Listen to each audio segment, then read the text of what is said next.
I was talking about ignorant shepherds and the idea of ignoring historical context is bad.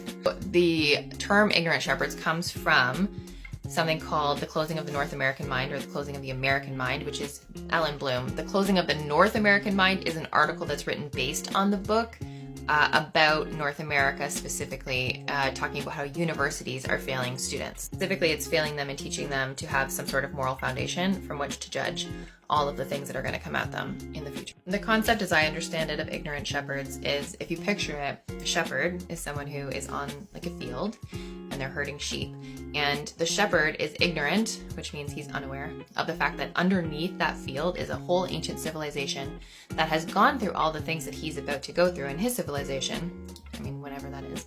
And instead of carefully excavating the civilizations before him, they just start fresh, right? So it's like we ignore the past, we forget what happened before. And you've heard history, repeats, history rhymes, all these things. So at least in some sense, you can acknowledge that history has some sort of relevance. So instead, he plays with the sort of pieces of the past that pop up through, the ground of his metaphorical field here. And instead of taking that little pop and being curious and examining it, and then, as I said, excavating it, right? Finding out what's under there. Just deal with the thing that pops up and then ignore all the context. And I love this quote that says that the shepherds are, I'm paraphrasing, ignoring the beautiful structures that are there.